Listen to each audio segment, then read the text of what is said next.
first ever factory outlet, Chandanagar, Mukunda Jewelers, opening soon. No making charges.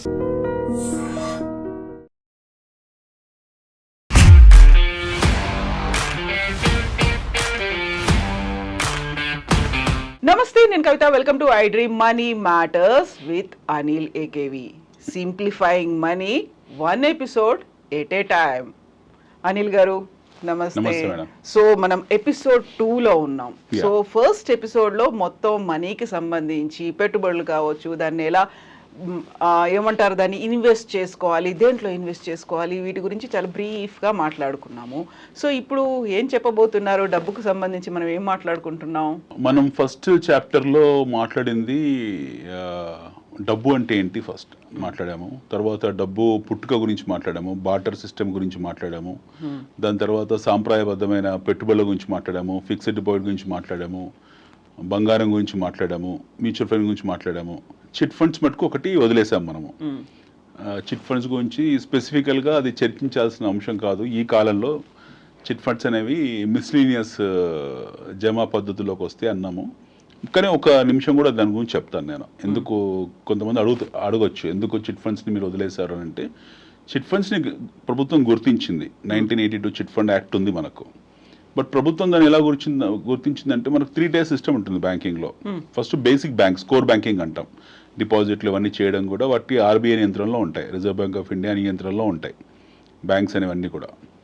So మనకు banking act ఉంది, banking ఒబున్సం ఉంది, banking తాలూకు amendments కూడా జరిగాయి. సో ప్రతిది కూడా సిఆర్ఆర్ కానివ్వండి, ఐఆర్ కానివ్వండి, ఏదైనా సరే మనకు ఆర్బీఐ నియంత్రణ ఉంటుంది, రిజర్వ్ బ్యాంక్ ఆఫ్ ఇండియా నియంత్రణలో ఉంటాయి బ్యాంక్స్ అన్ని. సో వాటికి నియంత్రణ వ్యవస్థ చాలా పటిష్టంగా బలంగా ఉంది. బ్యాంక్స్ బేసికల్ కోర్ బ్యాంక్స్.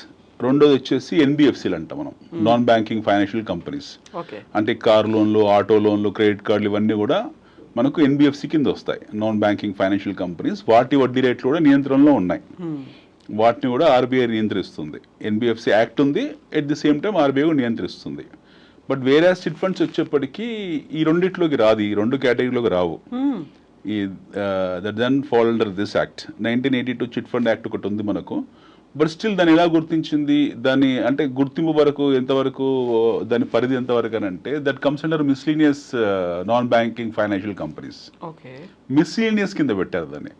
అంటే non banking financial banking activities, banking companies first, తర్వాత non banking financial companies, banking ఎన్బిఎఫ్సిలు. దాని తర్వాత ఇది వచ్చింది, దీన్ని miscellaneous non banking financial companies కింద అన్నారు. వీటికి ఆర్బీఐ నియంత్రణ ఉండదు వీటి పట్ల. సో వీళ్ళు చిట్స్ పాడుకోవడము, ఈ పాటలు ఇవన్నీ ఉంటాయి కదా, ఈ చిట్ పాటలు ఇవన్నీ కూడా ఇందులో జరిగిన యాక్టివిటీస్. అంటే 82 యాక్ట్ చెప్పింది ఏంటంటే మీరు ప్రతి చిట్ ఫండ్ కంపెనీ కూడా గుర్తింపు ఉండాలని చెప్పారు. కాకపోతే చీటీ పాటలు, వీటి వడ్డీ నియంత్రణ వ్యవస్థ అనేది వాళ్ళకి వదిలేశారు. సో దాన్ని అవకాశంగా తీసుకొని మనకు దేశంలో జరగాల్సిన అన్ని దుర్మార్గాలు జరిగాయి చిట్ ఫండ్ కంపెనీస్ ద్వారా. ఎక్కువ పోన్జీ స్కీమ్లు, ఎక్కువ మనీ లాండరింగ్ స్కీమ్స్ జరిగిందే చిట్ ఫండ్స్ కంపెనీ ద్వారా. మరి మన తెలుగు రాష్ట్రాల్లో మనం చూసాం ఎంత కాంట్రవర్సీ అయ్యేవి. ఒక మన తెలుగు రాష్ట్రాలనే కాదు, భారతదేశం మొత్తంగా, భారతదేశ వ్యాప్తంగా చిట్ ఫండ్ కంపెనీ, ఈ చిట్ ఫండ్ వ్యవస్థ అనేది చాలా చేసినవి తక్కువేం లేవు.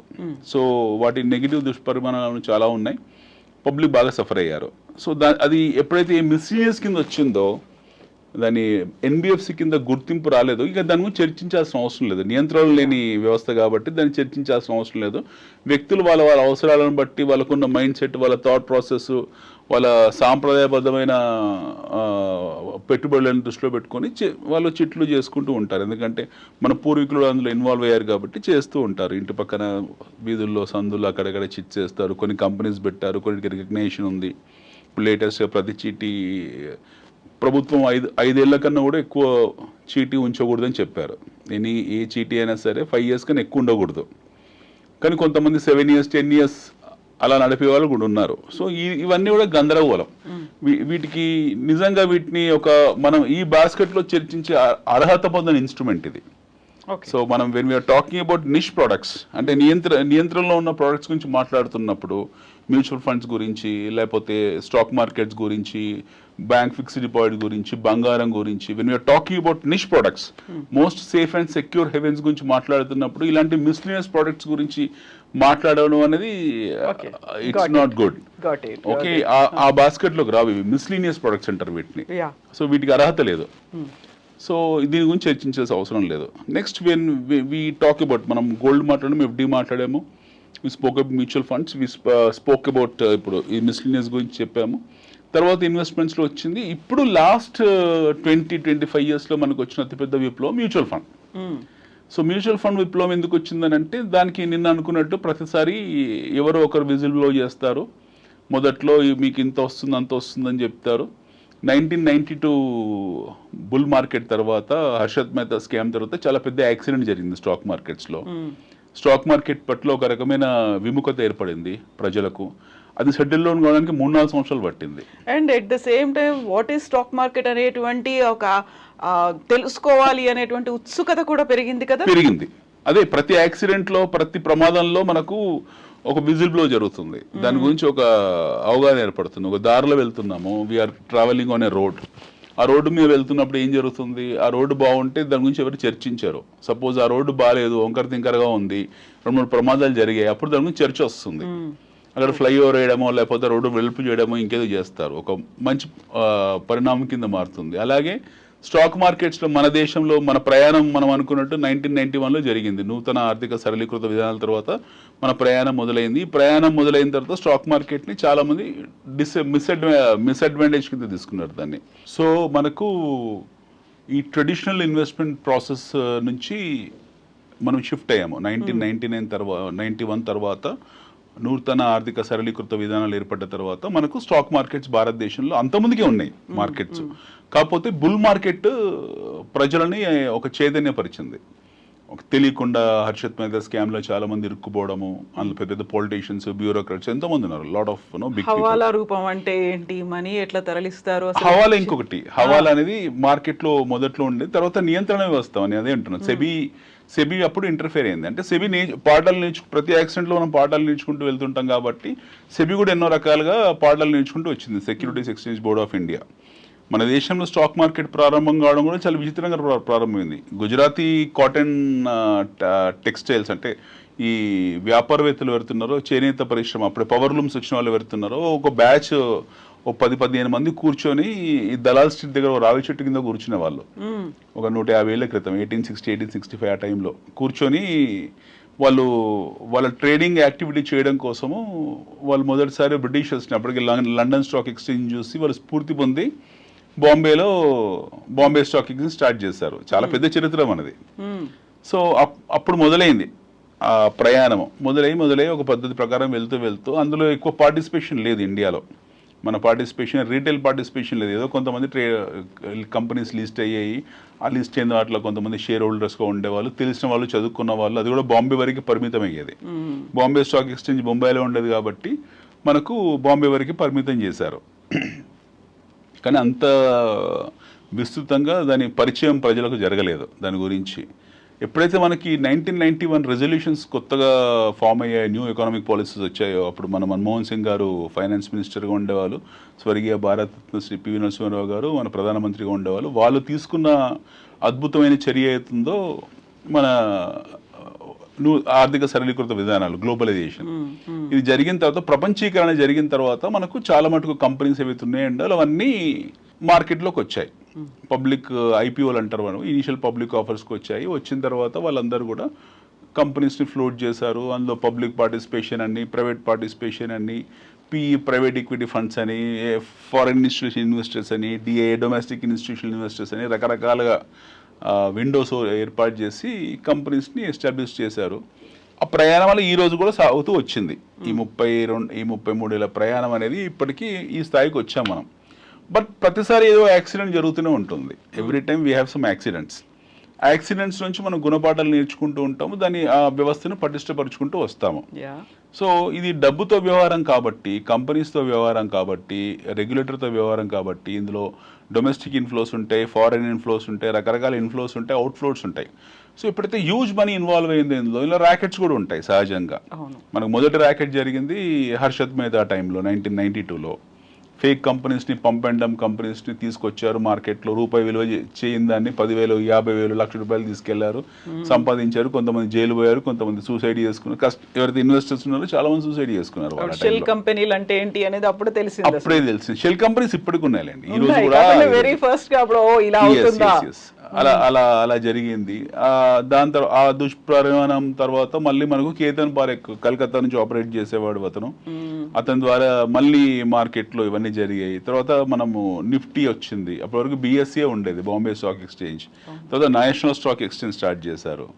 నేషనల్ స్టాక్ ఎక్స్చేంజ్ స్టార్ట్ చేసిన తర్వాత మళ్ళీ మొదటిసారి మనకు ఇందులో డెరివేటివ్స్ తీసుకొచ్చారు. అంటే పుట్స్ కాల్స్, అది ఒక సపరేట్ సెషన్ చేయాలి. We have to do separate session for it. Options, puts, calls అని. అందులో జరిగిన స్కామ్స్ బహుశా భారతదేశము మన దేశంలో నిఫ్టీ డెరివేటివ్స్లో జరిగిన స్కామ్లు బహుశా మనకు వాల్ స్ట్రీట్లో జరగకపోవచ్చు. అన్ని స్కామ్ జరిగాయి. ఒక్కొక్కటి మనం వచ్చే ఎపిసోడ్లో వివరిస్తూ వస్తాను ప్రతిదీ కూడా. అందులో చాలా దుర్మార్గమైన స్కామ్స్ జరిగాయి.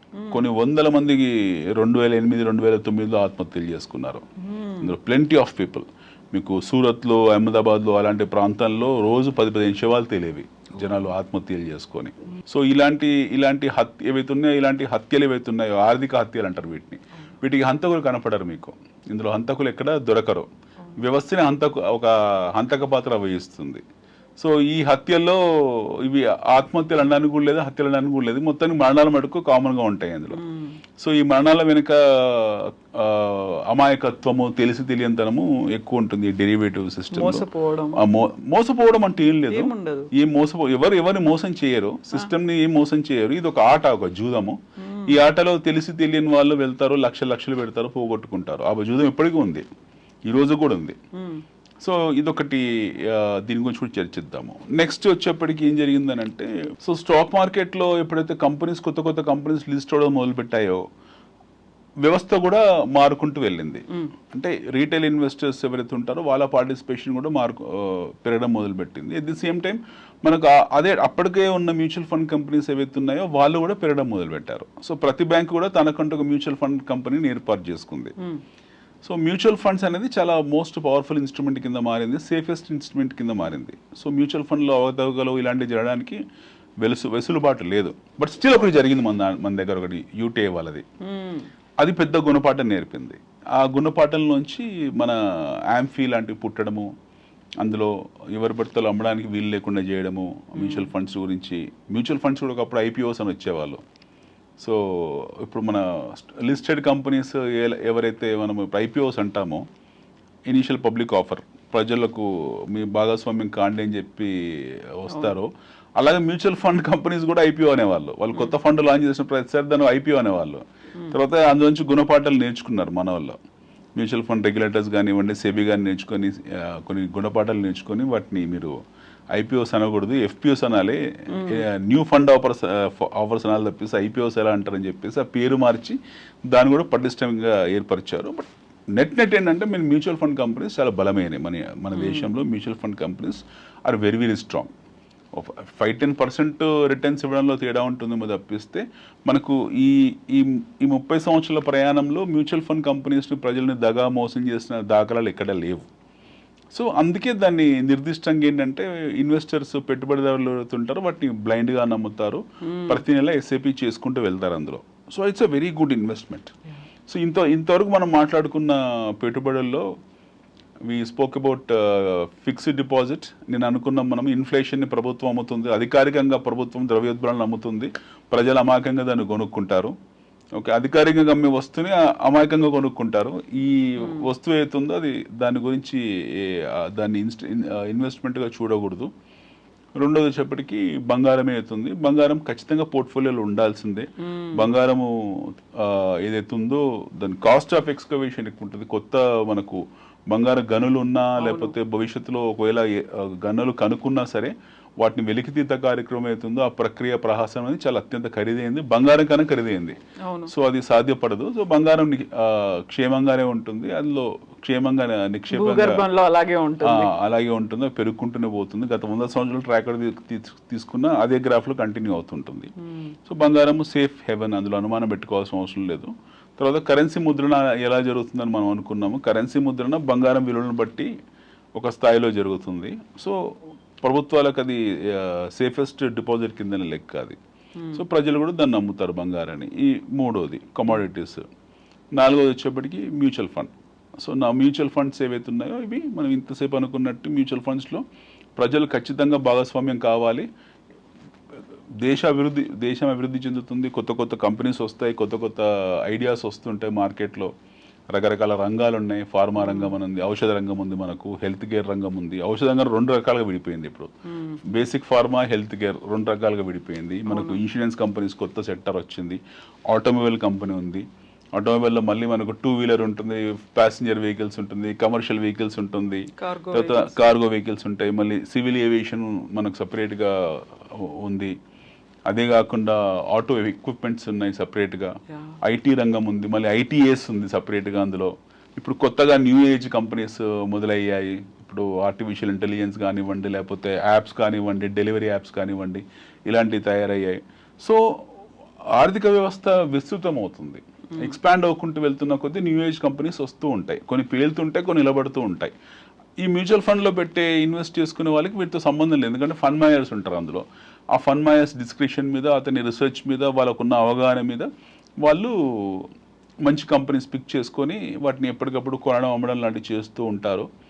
వాటిని ప్రాపర్గా హెడ్జ్ కూడా చేస్తారు. కరెన్సీ హెడ్జింగ్ చేస్తారు, ఇండెక్సేషన్ చేస్తారు, రకరకాల ప్రాసెస్లు, పద్ధతులు, వాళ్ళ దగ్గర కావాల్సిన ఇన్స్ట్రుమెంట్స్, ఎక్విప్మెంట్స్ ఉంటాయి. వాటిని బట్టి డబ్బులను పటిష్టంగా చేస్తారు. అయితే ఇప్పుడు ఒక మౌలికమైన ప్రశ్న వస్తుంది మీకు, అప్పుడు పడిపోతాయి కదా మార్కెట్ పడ్డప్పుడు అని. సో ఖచ్చితంగా పడతాయి. మార్కెట్ ఒకేసారి మార్కెట్ విపత్కర పరిస్థితులను ఎదుర్కొన్నప్పుడు, ఒక అత్యవసర పరిస్థితి ఎదుర్కొన్నప్పుడు మార్కెట్లో అమ్మకాల ఒత్తిడి ఉంటుంది. జనాలు అమ్ముతారు, వాటిని ప్రజలందరూ అమ్ముతారు. ఖచ్చితంగా మార్కెట్ పడుతుంది. మార్కెట్ పడ్డప్పుడు ఈ ఫండ్స్ విలువలు కూడా పడిపోతాయి. ఎన్ఏవేస్ అంటాం, నెట్ అసెట్ వాల్యూ, అవి పడిపోతుంటాయి. సో ఈ పడడం ఇవ్వడం అనేది చాలా తాత్కాలికం. అంటే దీర్ఘకాలిక దృష్టితో చూసిన వాళ్ళు, లాంగ్ టర్మ్ దృష్టితో చూసిన వాళ్ళకు ప్రతి పడడం కూడా ఒక బయింగ్ ఆపర్చునిటీ. అంటే ఇన్వెస్టర్ పాయింట్ ఆఫ్ వ్యూలో, నేను ట్రేడింగ్ పాయింట్ ఆఫ్ వ్యూలో మాట్లాడలేదు, ఇన్వెస్టర్ పాయింట్ ఆఫ్ వ్యూలో మాట్లాడుతున్నాను. సో పడే ప్రతిది కూడా ఒక గొప్ప పెట్టుబడి అవకాశం. మనకు కొన్ని బ్లూ మూన్స్ ఏర్పడ్డాయి మార్కెట్లో 2008, అంటే ఈ మధ్య కాలంలో, అంటే ఈ 2 దశాబ్ద కాలంలో ఒక అద్భుతమైన అవకాశాలు మనుషులకు వచ్చాయి. ఒకటి వన్స్ ఇన్ ఏ బ్లూమ్ అంటాం కదా. 2008 సబ్ప్రైమ్ క్రైసిస్ వచ్చింది అమెరికాలో. ప్రపంచ ఆర్థిక వ్యవస్థ అతలాకుతలం అయిపోయింది. మనది చిత్తుకాయల రేట్లోకి మంచి మంచి కంపెనీస్ దొరికాయి అందరికీ. ఆ టైంలో డబ్బున్న వాళ్ళందరూ పెట్టుబడి పెట్టారు, వాళ్ళు ఇన్వెస్ట్ చేసుకున్నారు, వాళ్ళు కుబేరులు అయ్యారు. దాని తర్వాత మళ్ళీ మనకు అలాంటి అవకాశాలు 3-4 సార్లుగా వచ్చాయి. 3-4 టైమ్స్ మనకు అట్లాంటి ఆపర్చునిటీస్ వచ్చాయి. మన కరోనా గ్రేటెస్ట్ ఆపర్చునిటీ.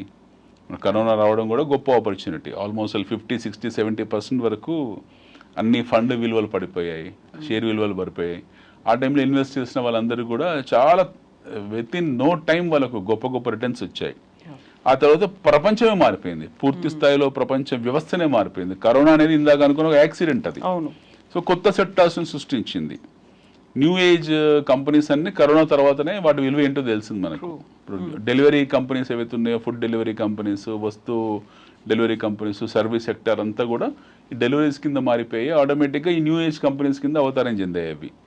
సో ఈ యాక్సిడెంట్లో హౌసింగ్ సెక్టర్ బాగా పెరిగింది. అంటే మైక్రో ఫ్యామిలీస్కి విలువ పెరిగింది.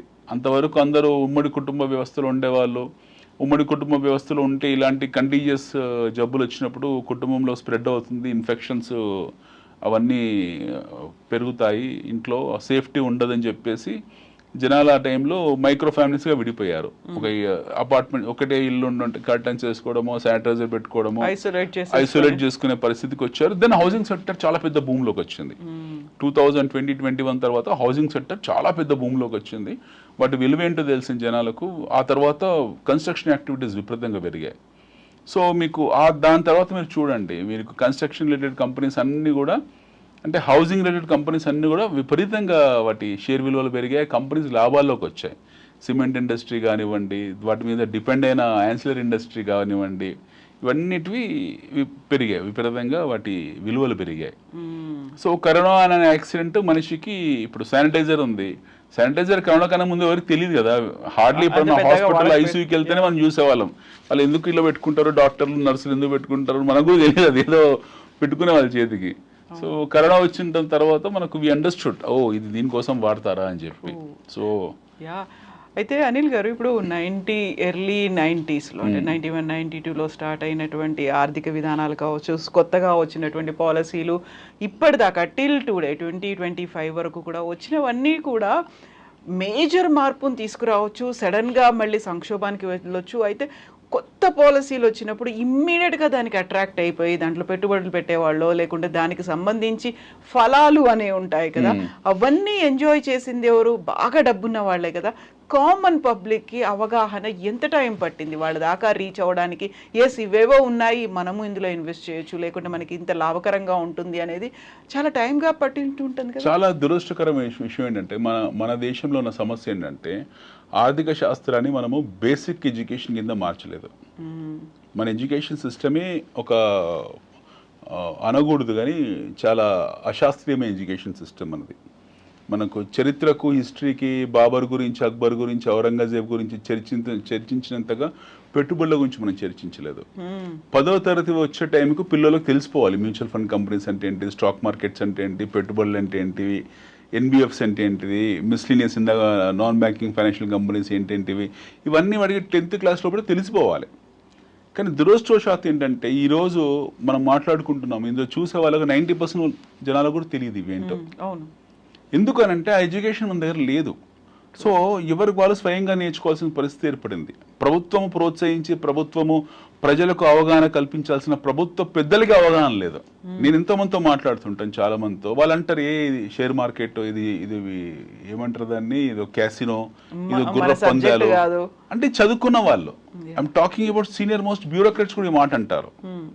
సో అది చాలా బాధాకరము, దురదృష్టకరం. ఎందుకంటే మన ఎడ్యుకేషన్ సిస్టమ్ అంత అష్టదరిద్రంగా ఉంది, దాని అంత చండాలమైన ఎడ్యుకేషన్ సిస్టమ్ అంది. సో పిల్లలకు మీకు 5th, 6th, 7th, 8th, 9th, 10th class వచ్చేప్పటికి వాడికి బేసిక్ ఎకనామిక్స్ తెలిసి ఉండాలి. అది బయటికి వెళ్ళి తెలుసుకోకూడదు. వాడు పాఠ్య పుస్తకాల్లోనే, క్లాస్ రూమ్లోనే వాడికి అవన్నీ తెలిసి ఉండాలి. కానీ ఇంటర్మీడియట్లో ఎకనామిక్స్ పెట్టడము, అవి కూడా యాడమ్ స్మిత్ గురించి మాట్లాడడము, అది చెత్త అంతా తీసుకొచ్చి పెట్టడం, ఇవన్నీ అవసరం లేదు. మళ్ళీ వాడు బీకామ్కి వెళ్ళినా కూడా అందులో వాడికి తెలియదు. లాట్ ఆఫ్ పీపుల్ ఎంబీఎస్ ఎవరైతే ఉన్నారో, so called MBA certificate courses ప్రతి జిల్లాలో, ప్రతి ఊర్లో, ప్రతి మండలంలో ఈరోజు ఎంబీఏ కాలేజ్ కదా. వాళ్ళందరూ ఇక్కడికి వచ్చి మళ్ళీ ఆ నీలకమల్ చైర్లు, నీలకమల్ బకెట్లే అమ్ముతుంటారు. పేరుకి ఎంబీఏ, వాడికి ఏమీ రాదు. సో వాళ్ళకు కూడా తెలియదు. ఇప్పుడు మనం మాట్లాడినా సరే అసలు ఈ షేర్ మార్కెట్ అనే పదమే వాడకూడదు. This is nothing called a share market, this is called a stock market. Stock market అనే వర్డ్ని స్టాక్ మార్కెట్ కూడా అనకూడదు. This is called as capital market.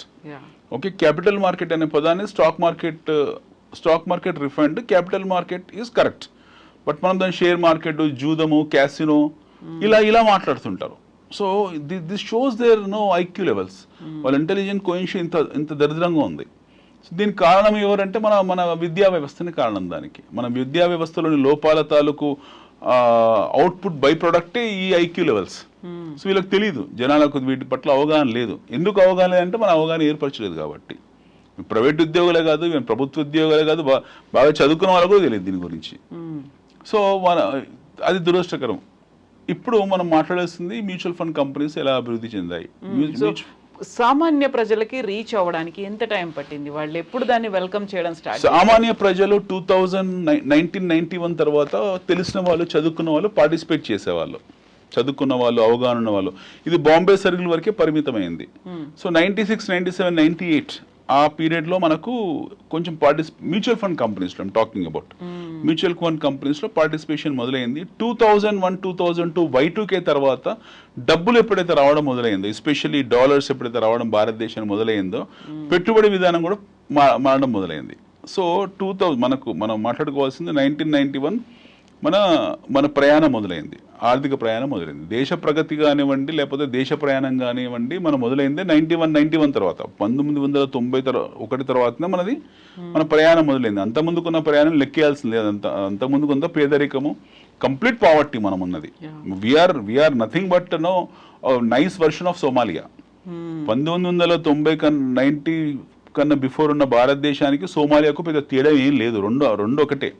ఆ టైంలోనే ఆకలి రాజ్యం లాంటి మూవీస్ వచ్చాయి. ఆ టైంలోనే కమల్ హాసన్ యాపిల్ కోసం బురద గుంటలో దిగుతాడు. ఇదే పరిస్థితి మనది. ఆ టైంలోనే ఎవరు ఖాళీగా ఉండి ఎవరికి ఏం చేయాలో అర్థం కాక పిచ్చి పిచ్చి సినిమాలు, ప్రేమ సినిమాలు వచ్చేవి. చదువుకున్న వాళ్ళకు పని ఉండేది కాదు, లేకపోతే ఇరానీ హోటల్లో ఉండేవి. ఎప్పుడైతే మీరు దేర్ ఆర్ సర్టన్ ఇండికేటర్స్. హైదరాబాద్లో ఇరానీ హోటల్ ఎప్పుడు మాయమవడం మొదలుపోయాయండి? 2000 తర్వాత. ఎందుకు? మీకు ఉపాధి అవకాశాలు పెరగడం మొదలుపెట్టాయి. ఎప్పుడైతే ఉపాధి అవకాశాలు పెరగడం మొదలుపెట్టాయో మీకు హైదరాబాద్లో ఇరానీ హోటల్ మాయమవడం మొదలయ్యాయి. అంటే ఇట్స్ ఎ బ్యూటిఫుల్ ఇండికేటర్ అనమాట. ఎక్కడైతే ఇరానీ హోటళ్ళు ఉంటాయో, ఎక్కడైతే ఇరానీ హోటల్లో కూర్చొని గంటలు గంటలు మాట్లాడతారో, అంటే ఆ టైంలో ఆ పీరియడ్లో వాళ్ళకి జనాలకు ఉపాధి లేదు, పని లేదు, టైం పాస్ కోసం ఉండేవాళ్ళు. ఇప్పుడు లేవు, కనపడట్లేదు. ఎందుకంటే చాలా మంది పనుల్లో నిమగ్నం అయిపోయారు. చాలా మందికి పని చేసుకుని పని దొరుకుతుంది. సో పని చేసేవాడికి పని ఉంది కాబట్టి ఇరానీ హోటల్కి వెళ్ళట్లేదు వాడు. ఇక్కడ టీ తాగాలంటే రోడ్డు మీద ఎక్కడో టీ తాగేసి 2 నిమిషాలు గబగబా వెళ్ళిపోతారు. అంతే తప్పిస్తే 1/2, 1/3 టీలు తాగడం, 1/4 సిగరెట్లు తాగడం, ఇలా ఈ సంస్కృతిలో మనం లేదు. కానీ ఒకప్పుడు విద్యార్థులు కానివ్వండి, లేకపోతే చదువుకున్న వాళ్ళు కానివ్వండి, అందులో ఉండేవాళ్ళు ఎక్కువ మటుకు. 1 డే క్రికెట్లు పక్కన పెడితే 5 డే క్రికెట్ మ్యాచ్ 6 రోజులు ఉండదు. ఆ రోజుల్లో 6 days test match. First ball నుంచి లాస్ట్ బాల్ వరకు 6 days మధ్యలో వాడికి బ్రేక్ ఉండేది. 6 రోజులు ఆడేవాళ్ళు ఒక ఆటని. ప్రపంచంలో ఏ క్రీడ కూడా 6 రోజులు ఉండదు. ఈ చెత్త క్రికెట్ తప్పిస్తే ఇంకేది ఉండదు. 6 days. మళ్ళీ దానికి క్లాస్ జెంటిల్మ్యాన్కి ఏమంటారు? జెంటిల్మ్యాన్ అని కూడా 6 రోజులు ఆడాడు. బేవర్స్గాలే ఆడతారు 6 రోజులు. సో ఇలాంటి విషవలయంలో ఉన్నాం మనం. అన్ప్రొడక్టివ్ సిస్టంలో ఉన్నాం హానెస్ట్లీ స్పీకింగ్. సో మన టైం అంతా అలా వేస్ట్ అయిపోయింది.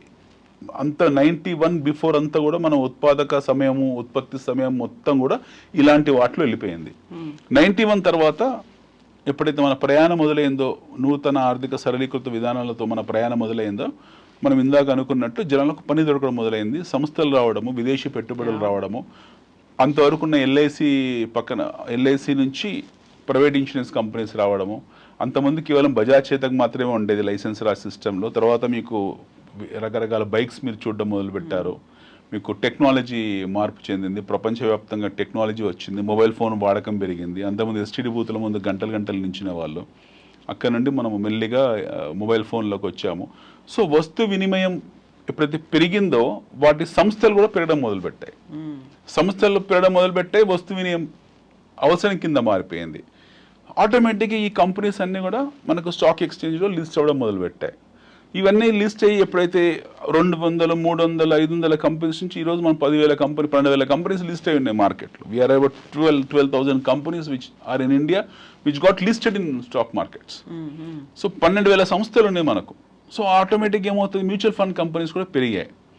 ఎన్నో మ్యూచువల్ ఫండ్ కంపెనీస్ ఉన్నాయి. ప్రతి బ్యాంకుకు మ్యూచువల్ ఫండ్ కంపెనీ ఉంది. సో వీళ్ళందరూ కూడా ఈ అసెట్ మేనేజ్మెంట్ కంపెనీస్ అంటాం వీటిని. ఈ అసెట్ మేనేజ్మెంట్ కంపెనీస్ వచ్చేసి అందులో ఉన్న నిష్ణాతులు, చదువుకున్న వాళ్ళు, ప్రొఫెషనల్స్, వాళ్ళ నిరంతరము వాళ్ళ కృషి, వాళ్ళ ఇంటెలిజెన్స్ ఉపయోగించి మంచి మంచి ఫండ్స్ తయారు చేసి ప్రజలకు ఆ ఫండ్స్ని ఆఫర్ చేయడం మొదలుపెట్టారు. సో ప్రజలు కూడా ఈ అభివృద్ధిలో భాగస్వామ్యం అయిపోయి ప్రతి నెల కొద్దో గొప్ప పొదుపు చేసుకోవడం మొదలుపెట్టారు. బట్ ఈ రోజు కూడా దురదృష్టవశాత్తు ఏంటంటే ఇందాక అనుకున్నట్టు మన పార్టిసిపేషన్ చాలా తక్కువ. సో మన పార్టిసిపేషన్ అనేది మ్యూచువల్ ఫండ్స్లో చాలా చాలా తక్కువ. ఈరోజు కూడా మన వాళ్ళు చీటీ వ్యవస్థలో ఉన్నారు, వడ్డీ వ్యవస్థలో ఉన్నారు, లేదా మనీ లాండరింగ్ వ్యవస్థలో ఉన్నారు. ఇప్పుడు మామూలుగా సర్వేస్ కావచ్చు, సొసైటీ గురించి మాట్లాడుకోవాలంటే హ్యావ్స్ అండ్ హ్యావ్ నాట్స్ అనేది ఉంటుంది. ఈ రెండిటి మధ్యలో ఉన్నటువంటి గ్యాప్ అనేది ఉంది కదా, అది ఫిల్ చేయడానికే కదా మనం కావాల్సినటువంటి అవేర్నెస్ ఇవ్వాలి, వాళ్ళని ఎడ్యుకేట్ చేయాలి. అందుకోసమే కదా ఈ ప్రోగ్రామ్. మనం వీఆర్ కమింగ్ టు దట్స్. మనం అవేర్నెస్ క్రియేట్ చేయబోతున్నాము. కాకపోతే దాని బ్యాక్గ్రౌండ్ కూడా చర్చించాలి. We have to discuss about the background also, the importance. So ఈ మ్యూచువల్ ఫండ్ కంపెనీస్ ఏవైతే వచ్చాయో వీటన్నిటిని బీట్ చేశాయి. లాస్ట్ 10 years మీరు mutual fund versus gold returns తీసుకుంటే mutual fund companies have outperformed the gold. In terms of safety and security, they are offered equal safety and security the way any of the other instrument has given. Bank lo meeku fixed deposit pettukunte enta safety undo, mutual fund lo pettina dabbu kuda ante safe meeku. When it comes to redemption and liquidation, ante speed lo avutadi, 24 hours lo liquidate avutadi. In fact meeku gold okavela physical gold ammalanunte malla tarugulu girugulu ani cheppesi meeku ibbandi padalsina paristhiti erpadutadi tappiste, when you wanted to sell a mutual fund hardly online takkana kottesi meer ammesukochu meeku avasaram padithe. So now we have come to a stage where everything has become as easy as possible, where you can liquidate, where you can add or you can delete. So anta speed lo unnam. So now the question is that what is the participation level? Ee roju kuda participation is pathetic. Mana deshamlo ప్రజల భాగస్వామ్యం అనేది చాలా డిస్టర్బింగ్గా ఉంది. So most of the people put there hard on money in to other instruments. మనం అనుకున్న inflation related instrument fixed డిపాజిట్లో ఉంటారు, లేదా ఇన్సూరెన్స్లో ఎండోమెంట్ పాలసీలో ఉంటారు. అదొక దుర్మార్గమైన ప్రోడక్ట్. అది ఇన్సూరెన్స్లో మీకు ఉండాల్సిన ప్రోడక్ట్ ఏదైతుందో టర్మ్ ఉండాలి, హెల్త్ ఉండాలి. ఈ రెండు వదిలేసి వాడు ఎండోమెంట్లోకి వెళ్తాడు, which is not at all correct. మీరు దాని ఛార్జెస్ కానివ్వండి, లేకపోతే దాని మీద వచ్చే రిటర్న్స్ కానివ్వండి, అవి చూస్తే మీకు అసలు అర్థం కూడా కాదు ఏంటనే సంగతి. People will lose their money putting their hard and money into insurance products, especially the saving product in insurance. Unit లింక్లు అని అవన్నీ ఇవన్నీ ఉంటాయి అన్నీ. సో నెట్ ఏంటంటే ప్రజలు ప్రతి నెల ఎస్ఐపి చేసుకోవాలి. Every one has to do their SIP. వాడు ప్రతి నెల ఫస్ట్ ఒక 20,000 నాకు శాలరీ వస్తుంది, 20,000 శాలరీ వస్తుంటే 2,000 3,000 ఫస్ట్ తీసేయాలి, తర్వాతనే ఖర్చులు. ఫస్ట్ 2,000 3,000 తీసుకెళ్ళి ఒక మంచి మ్యూచువల్ ఫండ్ కంపెనీలోనూ ఆ పొదుపుగా పెట్టాలి. తర్వాత మిగతా ఖర్చులు ఆలోచించాలి. ఇంట్లో ఖర్చులు, కరెంటు బిల్ కానివ్వండి, లేకపోతే మీకు భోజనాలు కానివ్వండి, స్విగ్గీ జొమాటో కానివ్వండి. నీడ్స్ ఏమున్నాయి, నెసెసిటీస్ ఏమున్నాయి. First you save little amount of money, then you talk about your expenditure. But మనం రివర్స్ ఏంటంటే ఫస్ట్ వి టాక్ అబౌట్ ఎక్స్పెండిచర్తో మిగిలిన తర్వాత మనం దాన్ని సేవింగ్ అనుకుంటాం. సేవింగ్ ఎప్పుడు అలా చేయకూడదు. మీకు వచ్చిన దాంట్లో 10-15% తీసి పక్కన పెట్టాలి, ఆ ఉన్న డబ్బుల్ని ఖర్చు పెట్టుకోవాలి. అండ్ దట్ ఉన్న ఖర్చుల్లో మీరు ఆ బ్యాలెన్స్ ఏదైతే ఉంటుందో దానిలో మీరు అడ్జస్ట్ చేసుకోవచ్చు. No need to eat a basmati every week, no need to go to a movie every time. So అన్నిటికీ మీకు వెసులుబాటు ఉంటుంది, అన్నిటికీ ఆల్టర్నేటివ్స్ ఉంటాయి. ఆల్టర్నేటివ్స్ వెతుక్కుంటే మనం సంతోషంగా ఉంటాం. మనం ఆల్టర్నేటివ్స్ వెతుక్కోము, దాన్నే మెయిన్ స్ట్రీమ్కి వెళ్తాం. మనం థియేటర్లోకి వెళ్ళి సినిమా చూడడం ఎక్స్పెన్సివ్ అఫేర్. 2,000 టికెట్ పెట్టి సినిమా చూడడం అనేది ఎక్స్పెన్సివ్ అఫేర్. మనం చూసాం ఎంత దుర్మార్గంగా ఒక తల్లి తన పిల్లను కోల్పోయిందో. సో ఇలాంటి పిచ్చి వ్యవహారాలు ఉండడం వల్ల వీళ్ళు సేవ్ చేయలేకపోతారు. So now people need to think that they have to first in your monthly earnings you have to take out some amount, keep aside, then you plan your expenditure. దాని తర్వాత expenditure plan చేసుకోండి. Find out ప్రతి mutual fund company మంచిదే. Go and put your hard and money in to mutual funds. ఎప్పుడైతే mutual funds will come to stock markets also in due course of time. Next ఎపిసోడ్లో mostly we talk about stock markets. మీరు ఇందులో వచ్చేప్పటికి ఏంది, every month మీరు కొంచెం save చేసుకుంటూ వెళ్ళండి. పెద్ద కార్పస్ అవుతుంది మీకు.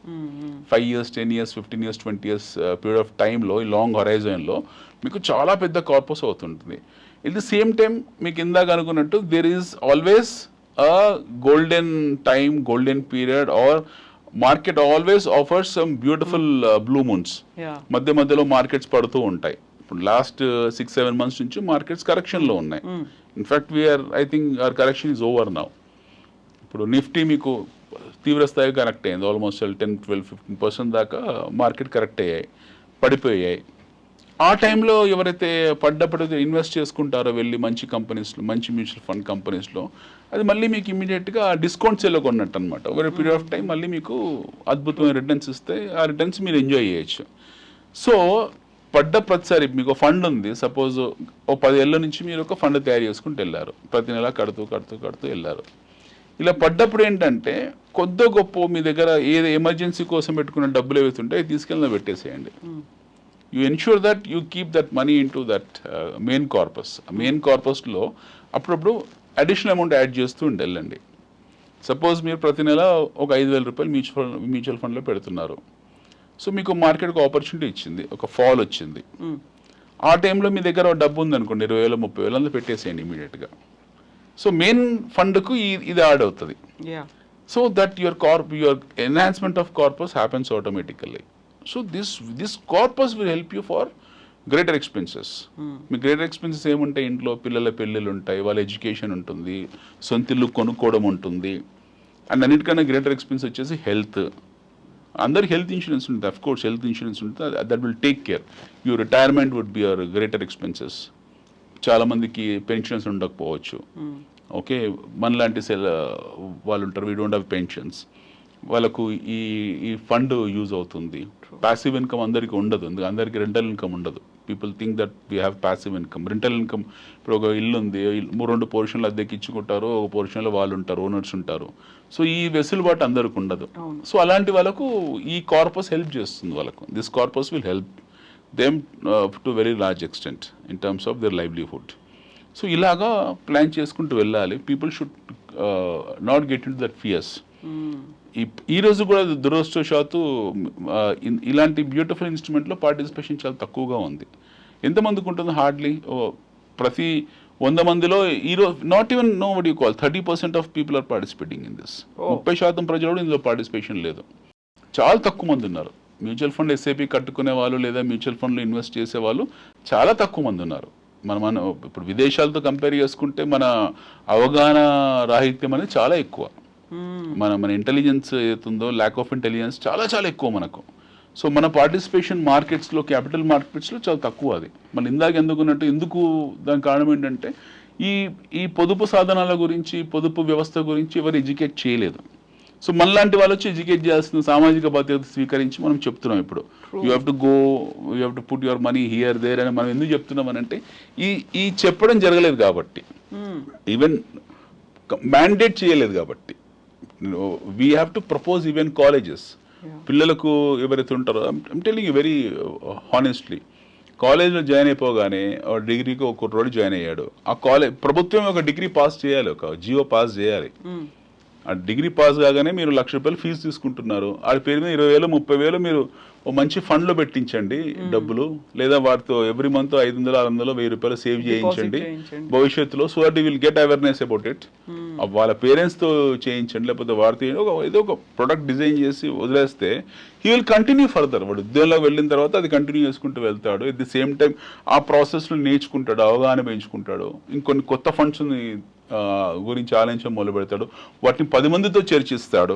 సో అనిల్ గారు, నాకు ఒక చిన్న విషయం, ఇప్పుడు 20-30 years బ్యాక్ స్కూల్స్లో, అంటే గవర్నమెంట్ స్కూల్స్లో ఒక చిన్న ప్రోగ్రామ్ అనేది ఉండేది, సంచయిక అలాంటి పేరుతో ఉండేది. ఏంటంటే ఎవ్రీ వీక్ మనమే డబ్బులు తీసుకెళ్ళి ఇవ్వడం, either it may be 10 rupees కావచ్చు, 100 రూపీస్ కావచ్చు, ఎంతైనా మన పేరుతో అది డిపాజిట్ అయి ఉంటుంది. ఐ డోంట్ నో ఇప్పుడు అది ఇంకా కంటిన్యూ అవుతుందో లేదో తెలియదు. సో వరంగల్లో ఉన్న మా స్కూల్లో అది ఉండేది. సో అలాంటిది ఉంటే దే కెన్ లెర్న్, అంటే మనం మనీని ఎలా సేవ్ చేసుకోవాలి అనేది నాకు దాని నుంచి తెలియదు. ఉంటే మంచిదే. ఒకవేళ అలాంటి ప్రోగ్రామ్ ఉంటే చాలా గొప్ప ప్రోగ్రామ్ అది. 20-30 years బ్యాక్ ప్రభుత్వాలు ఇలాంటి ఇనిషియేట్ చేశారంటే చాలా గొప్ప. బహుశా వాళ్ళు ఆ పొదుపుని కూడా మళ్ళీ ఫిక్స్డ్ డిపాజిట్లో దాని కింద, అంటే ఆ టైంలో ఉన్న ఆర్థోడాక్స్ ప్రొడక్ట్స్ లోనే పెట్టుంటారు. But what's ever it is a good thing. పిల్లలకు ఆ స్థాయి అవగాహన పెంచారంటే చాలా గొప్ప విషయం అది ఆ రోజుల్లో. బట్ ఇప్పుడు కంటిన్యూ అవుతుందా లేదో తెలియదు. బట్ అలాంటిది మాత్రం ఇప్పుడు అందరికీ ఉంటే మంచిది. ఒకవేళ ఉండుంటే చాలా మంచిది. ఎందుకంటే దాని పట్ల వాళ్ళకు ఒక అవగాహన ఏర్పడి ఉంటుంది. ఆ రోజుల్లో వాళ్ళు బహుశా వాళ్ళు ఫిక్స్డ్ డిపాజిట్లోకి వెళ్ళుంటారు. బట్ ఇప్పుడు ఈ కాలంలో ఏంటంటే ఖచ్చితంగా మనము వీళ్ళతో స్టాక్ మార్కెట్లో డీమ్యాట్ అకౌంట్ ఓపెన్ చేయించడము, వాళ్ళ పేరెంట్స్ ఓపెన్ చేయడం పిల్లలకు కుదరదండి.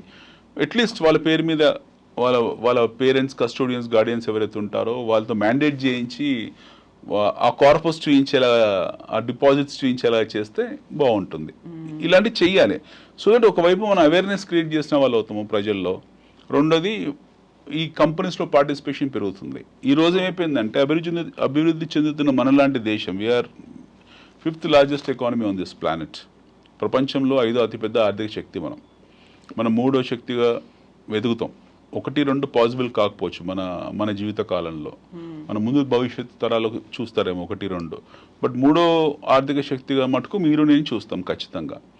సో 3వ ఆర్థిక శక్తిగా ఎరిగేప్పటికీ వచ్చే 40 ఏళ్లలో ఇది మనం 30-35 ఏళ్లలో ఎప్పుడైతే మనది $40-45 trillion ఎకానమీగా అవతారం చెందుతుందో, ఎప్పుడైతే మనం అలా ఆవిష్కరించబడతామో, ఆ సమయంకి ఏమవుతుందనంటే మనం తీసుకోవట్లేదు మన ఫలాలని. We are not enjoying our hard and fruits. విదేశీ పెట్టుబడిదారులు, విదేశీ సంస్థాగత పెట్టుబడిదారులు, ఇన్వెస్టర్స్ ఎవరుతున్నారో వాళ్ళు ఎంజాయ్ చేస్తున్నారు. వాళ్ళు వస్తారు, ఇండియాలో టక్కుని ఇన్వెస్ట్ చేస్తారు, ప్రాఫిట్స్ తీసుకుంటారు, టక్కున అదే రాత్రి వెళ్ళిపోతారు. సో ప్రతిసారి కరెక్షన్ మార్కెట్లో రావడానికి కారణం ఏంటంటే విదేశీ డబ్బులు పుల్ బ్యాక్ చేయడము. ఏదో కారణం, వాడికి ఏదో వంక దొరుకుతుంది, ఏదో కారణం ఉంటుంది, ఏదో రీసెర్చ్ రిపోర్ట్ చెప్తాడు, లేదా ఎకానమీ డౌన్ అంటాడు, లేకపోతే డబుల్-డిజిట్ గ్రోత్ మీకు కనపట్లేదు అంటాడు. వాడికి రీజన్ చెప్పే సాకు చూయించేసుకొని డబ్బులు ప్రాఫిట్ తీసుకుని బయటికి వెళ్ళిపోతాడు. వాడు వెళ్ళిపోగానే మార్కెట్లు అందరూ పానిక్ అవుతారు. మిగతా సామాన్య ప్రజలు వాళ్ళందరూ అమ్ముడుకోవడం మొదలు పెడతారు. అమ్ముకోగానే మార్కెట్ కిందికి వస్తుంది. మళ్ళీ వచ్చి వాడే అంటాడు వాల్యుయేషన్స్ చాలా చీప్గా ఉన్నాయి, ఎక్స్పెన్సివ్ ఉండేది మొదలుగా భారతదేశంలో వాల్యుయేషన్స్. ఈరోజు వాల్యుయేషన్స్ చాలా తక్కువగా టెంప్టింగ్గా ఉంది, మళ్ళీ ఇన్వెస్ట్ చేస్తున్నాం అని చెప్పేసి మళ్ళీ ఇన్వెస్ట్ చేస్తాడు. మళ్ళీ అబ్బా ఫారెన్ ఇన్వెస్టర్స్ వచ్చారు కదా అని చెప్పేసి మళ్ళీ మన రీటైలర్స్ అందరూ ఒక హర్డ్ మెంటాలిటీతో మళ్ళీ వెళ్ళి అందరు మన వాళ్ళ కోట్లు గుమ్మరిస్తారు. అది మళ్ళీ పీక్కి వెళ్తుంది, మళ్ళీ వాడు అదే స్పాట్లో కొట్టేస్తాడు. సో ఈ ప్రాసెస్ ఎప్పుడు జరుగుతూ ఉంటుంది. సో అందుకేనా గవర్నమెంట్ కూడా కొన్ని రంగాల్లో ఎఫ్డిఐని తగ్గించేసింది? గవర్నమెంట్ ఎఫ్డిఐ తగ్గించడానికి రకరకాల కారణాలు ఉన్నాయి. మన 100% ఎఫ్డిఐ మన ఏ రంగంలో తగ్గించలేదు. భవిష్యత్తులో అదర్ దెన్ కరెన్సీ ప్రతిదీ కూడా ఎఫ్డిఐ అయిపోతుంది. అదర్ దెన్ అసలే 100% ఎఫ్డిఐ అనేది ఉండాలి. ఇప్పుడు అమెరికా ఉంది for example, other than currency and senate, ఈ రెండు తప్పిస్తే ప్రతిదీ ప్రైవేట్ సంస్థనే. అక్కడ ఉన్న ఆయుధాలు అమ్మడానికి స్వయంగా అమెరికా అధ్యక్షుడు రకరకాల దేశాలు తిరిగి వాళ్ళ ఆయుధాలని ఆయన ప్రచారం చేసుకుంటాడు, మా వస్తువు కొనండి. మనం కూడా స్థాయికి రావాలి. When India has to come to that stage where our PM should stop talking about మన మిగతా విదేశాంగాలకు సంబంధించిన రిలేషన్షిప్స్ పక్కన పెట్టి మన వస్తువులు అమ్మడానికి ఆయన బ్రాండ్ అంబాసిడర్ కావాలి. ఇప్పుడు జస్ట్ లైక్ ఫ్రాన్స్ ఉన్నారు, ఆయన ప్రధానమంత్రి మ్యాక్రాన్, ఆయన అన్ని దేశాలు తిరుగుతున్నారు. ఆయన మావి కొనండి, మా రాఫెల్ కొనండి అని. మనం కూడా కొన్నాం కదా వాళ్ళ దగ్గర. సో మీరు ఏదైనా తీసుకోండి, డెవలప్డ్ ఎకానమీస్, డిఎమ్స్ అంటాం, వాళ్ళని డిఈస్ అంటాం. డెవలప్డ్ ఎకానమీస్లో ఉన్న అంటే అభివృద్ధి చెందిన దేశాల్లో ప్రధానమంత్రులు ఏంటంటే వాళ్ళు ఈ బయలాటరల్ రిలేషన్షిప్స్ గురించి మాట్లాడరు. దాని సపరేట్ ఫారెన్ సెక్రటరీస్ ఉంటారు మాట్లాడడానికి. Is now the brand ambassador for their companies. ఆ కంపెనీస్ తాలూకు బ్రాండ్ అంబాసిడర్ అతను. సో వాళ్ళ కంపెనీస్ ఏవైతుంటే, వాళ్ళ సంస్థలు ఏవైతుంటే, వాళ్ళ ఉత్పత్తి వ్యవస్థలో బయటకు వచ్చే వస్తువులు ఏవైతుంటాయో వాటిని ఎగుమతి చేయడానికి, వాటిని అమ్మడానికి ఆయన ప్రపంచం అంతా కాలివాటం తిరుగుతూ ఉంటాడు. ఆయన అన్ని దేశాలు తిరుగుతుంటాడు వెళ్ళి. ట్రంప్ చేసే పని అదే, అన్ని రకరకాల దేశాలు తిరిగి మా వస్తువులు కొనుక్కో అని చెప్తాడు. మైక్రోన్ అదే పని చేస్తున్నాడు. సో ఆ హెడ్ ఆఫ్ స్టేట్ ఎవరైతే ఉంటారో, హెడ్ ఆఫ్ నేషన్ ఎవరైతే ఉంటారో, they have to become brand ambassador to market their products. So మన దేశంలో సాధ్యం కాదు. మన దేశంలో ప్రధానమంత్రి వెళ్ళి మా వస్తువు కొనాలని ఆయనకి ఏదో ఒక అంటు కట్టేస్తారు. ఆయన అంబానీ, అదాని ఇలా మాట్లాడుకుంటూ వెళ్తారు. సో వ్యవస్థ ఎప్పుడు స్టేట్ చేతిలో ఉండకూడదు. వ్యవస్థ ఎప్పుడు ప్రైవేట్ సంస్థల చేతుల్లో, ప్రైవేట్ వ్యక్తుల చేతుల్లో భాగస్వామ్యం ఉండాలి. సో మనం ఎప్పుడైతే 100% ఎఫ్డిఐ అయ్యామో, ఫర్ దట్ మ్యాటర్ ఎప్పుడైతే మనం 100% ప్రైవేటైజ్ అవుతున్నామో, మనకు ఇవన్నీ వస్తు వినిమయాలు, ఈ కన్జ్యూమరిజం ఇవన్నీ మనం చూడగలుగుతున్నాం. నియంత్రణ వ్యవస్థలో ఉంటే ప్రజలు వాటి ప్రపంచాన్ని అందుకోలేరు. నియంత్రణ ఆర్థిక వ్యవస్థలో ప్రజలు ప్రపంచంతో భాగస్వామ్యం కాలేరు. వాళ్ళు ఎప్పుడు వాళ్ళ మధ్యలో గ్యాపే ఉంటుంది. ఇప్పుడు కొరియా ఉంది ఫర్ ఎగ్జాంపుల్, 2 కొరియాలు ఉన్నాయి పక్కనే, నార్త్ కొరియా, సౌత్ కొరియా ఉంది. నార్త్ కొరియాలో కిమ్ జాంగ్ ఉన్ పరిపాలన చూస్తున్నాం, సౌత్ కొరియాలో ఉంది మనం చూస్తున్నాం. ఒకే దేశం ఒకప్పుడు విడిపోయారు. ఒకవైపు కమ్యూనిస్ట్ చైనా ఉంది, ఒకవైపు కమ్యూనిస్ట్ చైనా కూడా అనలేము, ఒక నియంత్ర కొరియా ఉంది, ఒక ప్రజాస్వామ్య కొరియా ఉంది. ఎంత డిఫరెన్స్ చూడండి 2 దేశాల మధ్య. ఒకప్పుడు చైనా అలాగే ఉండేది, పూర్తి స్థాయి నియంతృత్వంలో ఉండేది. ఈ రోజు కూడా నియంతృత్వంలో ఉంది అది. బట్ తర్వాత ఏం జరిగింది మీకు? వాళ్ళు ఆ వస్తు ఉత్పత్తి వ్యవస్థని పటిష్టం చేసుకున్నారు, అందులో ప్రజలు భాగస్వామ్యం అయిపోయారు. పేరుకే కమ్యూనిస్ట్ కంట్రీ, బట్ అక్కడ బిలియనర్స్ ఉన్నారు, అక్కడ డబ్బున్న వాళ్ళు ఉన్నారు, అక్కడ ఉత్పత్తి ఉంది, అక్కడ వస్తు వినియోగం ఉంది. అక్కడ పిచ్చిగా మనకన్నా ఎక్కువ స్వేచ్ఛతో బ్రతుకుతున్నారు వాళ్ళ అంతర్గతంగా. సో ఇవన్నీ ఈ పరిణామాలు ఏవైతున్నాయో ప్రజల భాగస్వామ్యంతో జరుగుతాయి. సో ప్రజలు భాగస్వామ్యం ఒక కష్టం అంటే కాంట్రిబ్యూట్ చేయడమే కాదు, వాళ్ళ ఫలాలు కూడా అనుభవించాల్సిన హక్కు వాళ్ళకు ఉంది. ఈ ఫలాలు మనం అనుభవించట్లేదు నా బాధ.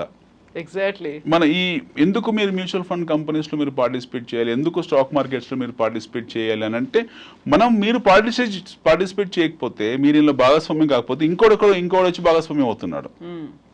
Somebody is coming and enjoying your nation's growth. National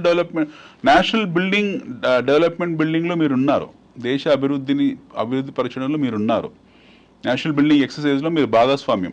కానీ అది బిల్డ్ అయిన తర్వాత అది ఇచ్చే ఫలాన్ని మేము అందుకోలేకపోతున్నాం. సో ఇది మారాలి. This has to get change. అయితే మ్యూచువల్ ఫండ్ కంపెనీస్ గురించి మనం మాట్లాడుకున్నప్పుడు ఏంటనంటే, మ్యూచువల్ ఫండ్ కంపెనీస్ ఒకటే కాదు, now it is also become old age system of investment. So ఇంతసేపు మనం అనుకున్నాము రకరకాల కంపెనీలు మన భారతదేశంలో వచ్చాయి, మన దేశంలోకి ఎన్నో కంపెనీస్ వచ్చాయి. వస్తు వినియోగం పెరిగిన తర్వాత చాలా కంపెనీస్ ఏర్పడ్డాయి. చాలా కంపెనీస్ ఏర్పడిన తర్వాత అదే స్థాయిలో మనకు మ్యూచువల్ ఫండ్ కంపెనీస్ వచ్చాయి. ప్రజలు కొద్దో గొప్ప భాగస్వామ్యం అయిపోయారు, దాని ఫలాలు అనుభవిస్తున్నారు. నెక్స్ట్ అనే నా మౌలికమైన ప్రశ్న ఏంటంటే, మీరు మ్యూచువల్ ఫండ్ కంపెనీస్ని ఎందుకు ఎంచుకుంటారు? దాని నుంచి ఇంకొక స్టెప్ ముందుకేసి డైరెక్ట్ స్టాక్ మార్కెట్లో ఎందుకు ఇన్వెస్ట్ చేయరు? Why don't you open your demat account? మీరు డీమ్యాట్ అకౌంట్ ఓపెన్ చేసుకోండి, మనంతా ఏమంటారు దాన్ని, మీకు ఆధార్ కార్డు ఎలాంటి మీ హక్కు పౌర హక్కు, డిమాట్ అకౌంట్ కూడా మీ పౌర హక్కు. మీరు డిమాట్ అకౌంట్ ఓపెన్ చేయండి, డైరెక్ట్ కంపెనీలో భాగస్వామ్యం కాండి. సో అప్పుడు మీ ఎడ్యుకేషన్ లెవెల్స్ మారుతాయి, మీరు ఎడ్యుకేట్ కాగలుగుతారు, మీరు ఎక్కువ ఫలాలు పొందగలుగుతారు, మీ చాయిస్ ఆఫ్ కంపెనీస్లో ఇన్వెస్ట్ చేసుకోగలుగుతారు. అఫ్ కోర్స్ మ్యూచువల్ ఫండ్లో ఉంటుంది, బట్ దాని ఛార్జెస్ దానికి ఉంటాయి. ఇక్కడ మీరు మీ డిస్క్రిప్షన్ మీద ఇన్వెస్ట్ చేసుకోవచ్చు. సో మీ అవగాహన స్థాయిని పెంచుకుంటే డిమాట్ అకౌంట్లో ఓపెన్ చేసుకొని డైరెక్ట్ కంపెనీ ఇన్వెస్ట్మెంట్ పార్టిసిపేట్ చేసుకుంటే మీకు వచ్చే రిటర్న్ ఆఫ్ ఇన్వెస్ట్మెంట్ ఏది ఉందో దట్ ఈస్ అన్బీటబుల్. ఇంకా ప్రపంచంలో దాన్ని బీట్ చేసే శక్తి ఏమీ లేదు. ఈవెన్ క్రిప్టో ఇవన్నీ మాట్లాడతాము, ఇవన్నీ ఆల్టర్నేటివ్ కరెన్సీ మారుతాం, అవన్నీ ఏమి ఉండవు. ఏదో ఒకటి రెండు అప్పట్లో వచ్చే పెరిగాయి తప్పిస్తే there is nothing which can beat direct involvement in stock market. So మనం బోల్డ్ అంతా మాట్లాడుకోవాలి, బోల్డ్ అంతా ఎంకరేజ్ చేయాలి, కావాల్సినటువంటి అవేర్నెస్ ఎడ్యుకేషన్ కూడా ఇవ్వాలి. అందుకోసమే ఈ ప్రోగ్రామ్ మనీని సింప్లిఫై చేసి చూపించడం, money matters with Anil AKV. Thank you so much Anil గారు. మనం నెక్స్ట్ ఎపిసోడ్లో మరిన్ని ఇంట్రెస్టింగ్ అంశాలు డబ్బుకి సంబంధించి, ఇన్వెస్ట్మెంట్కి సంబంధించి, ప్లానింగ్ మేనేజ్మెంట్కి సంబంధించి మాట్లాడుకుందాం. థ్యాంక్ యూ సో మచ్ అండి.